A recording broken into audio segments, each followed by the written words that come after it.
അങ്ങനെ ഉടുപ്പി ജില്ലയിൽ വെച്ചാണ് ഈ മോഷ്ടാവിനെ പിടികൂടിയിട്ടുള്ളത്. ഇദ്ദേഹം 6ഓളം സംസ്ഥാനങ്ങളിൽ 19ഓളം കേസുകളിൽ പ്രതിയാണ്. തിരുവനന്തപുരത്ത് ഇതിനു മുമ്പ് ഭീമ ജ്വല്ലറി ഓണറിൻ്റെ വീട്ടിലും മോഷണം നടത്തിയിരുന്നു. ആ കേസിലെയും പ്രതിയാണ് കേരളത്തിൽ.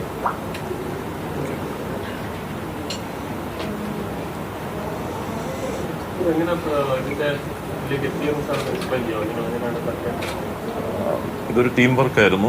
പ്രത്യേകിച്ച് എല്ലാ ഓഫീസർമാരും ഇതിൽ ഇൻവോൾവ് ആയിരുന്നു. CCTV വിഷ്വൽസ് കാണാനിടയായി. എക്സ്റ്റെൻസീവായിട്ട് CCTV വിഷ്വൽസ് അനലൈസ് ചെയ്തു. അതിൽ നിന്ന് ഒരു വെള്ള കളർ ഹോണ്ട അക്കോർഡ് കാറ് ഒരു സംശയാസ്പദമായ രീതിയിൽ പോകുന്നത് കണ്ടു. അങ്ങനെ ആ കാറിനെ ബേസ് ചെയ്തുള്ള ഇൻവെസ്റ്റിഗേഷനാണ്. പിന്നീട് അതിൻ്റെ നമ്പർ പ്ലേറ്റ് ഐഡൻറ്റിഫൈ ചെയ്യും, ആ ഡീറ്റെയിൽസ് ലഭിക്കുകയും ചെയ്യുകയുണ്ടായി. കാറിൻ്റെ റൂട്ട് ട്രാക്ക് ചെയ്തപ്പോൾ അത് ഉച്ചയ്ക്ക് ഏകദേശം 2:30 മണിയോടെ കാസർഗോഡ് ഡിസ്ട്രിക്റ്റ് ക്രോസ് ചെയ്യുകയുണ്ടായി. അതിനുശേഷമാണ് നമ്മൾ കർണാടക പോലീസിൻ്റെ കോർഡിനേഷനിൽ ഇവരെ അറസ്റ്റ് ചെയ്തത്, ഉടുപ്പി ഡിസ്ട്രിക്റ്റിൽ വെച്ച്, കർണാടക. ഈ വാഹനത്തിന്റെ ഒരു ബോർഡ് വെച്ചിട്ടുണ്ടായിരുന്നു, ജില്ലാ പഞ്ചായത്ത്. അത് ഇദ്ദേഹത്തിന്റെ ഭാര്യയുടെ വാഹനമാണോ? ഇത് പേരിലുള്ള വാഹനമാണോ? വാഹനം പ്രൈവറ്റ് വാഹനമാണ്. പക്ഷേ ബോർഡ് എന്ന് പറയുന്നത് സീതാമർസി എന്ന ഒരു ഡിസ്ട്രിക്ട് ജില്ലാ പഞ്ചായത്ത് ഓഫീസിന്റെ ബോർഡായിരുന്നു. ഡിസ്ട്രിക്ട് പഞ്ചായത്ത് പ്രസിഡന്റ് സീതാമർസി, ബീഹാറിലെ ആ ബോർഡായിരുന്നു ഈ വണ്ടിയിൽ വെച്ചിരുന്നത്.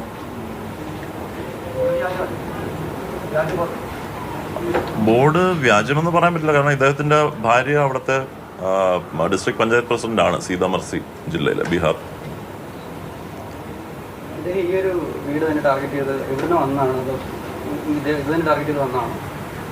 ഇത് റാൻഡമായിട്ട് ചെക്ക് ചെയ്ത് കണ്ടുപിടിച്ചു എന്നാണ് പ്രാഥമിക അന്വേഷണത്തിൽ വെളിപ്പെട്ടിട്ടുള്ളത്.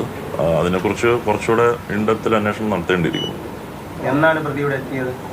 പ്രതി 20-ാം തീയതി.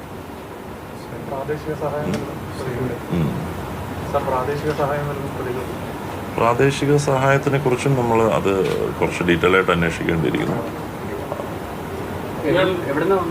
ബീഹാറിൽ നിന്നാണ്. അത് റാൻഡമായിട്ട് പുള്ളി ഗൂഗിളിൽ സെർച്ച് ചെയ്ത്, അതായത് കുറച്ച് പോഷ് റെസിഡൻഷ്യൽ ലൊക്കാലിറ്റി ഗൂഗിളിൽ സെർച്ച് ചെയ്തിട്ട് അവിടെ വന്ന് പിന്നെ റാൻഡമായിട്ട് സെർച്ച് ചെയ്യുന്നതാണ് പ്രാഥമികമായ അന്വേഷണത്തിൽ അറിയാൻ സാധിച്ചത്.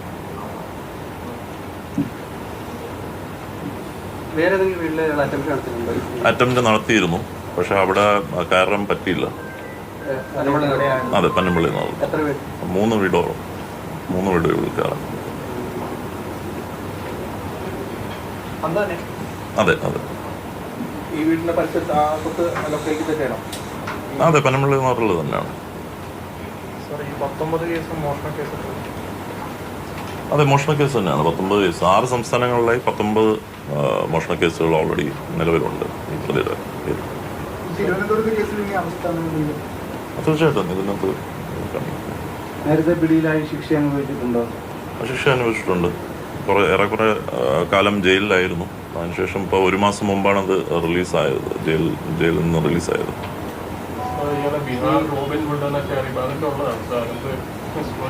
സ്റ്റോറീസ് നിങ്ങളല്ലേ.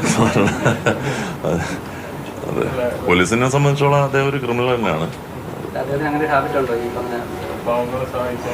പാവങ്ങളെ സഹായിക്കാൻ വേണ്ടി മോഷണം നടത്തുന്ന ഒരു ശരിയായ രീതിയായിട്ട് എനിക്ക് തോന്നുന്നില്ല. ഒരു മോഷ്ടാവിൻ്റെ ഷെയറിങ്ങിനെ കുറിച്ചുള്ള കഥകളും അത് എത്രത്തോളം അത് ശരിയാണെന്നുള്ളത് അറിയാൻ പറ്റില്ല. പേരൊക്കെ ഉണ്ട്. എന്താണ്? ഗുൽഷൻ എന്നാണ്. ഓക്കെ. അല്ല, എല്ലാം 100% റിക്കവറി നടന്നു. അതെ, വണ്ടിയിൽ.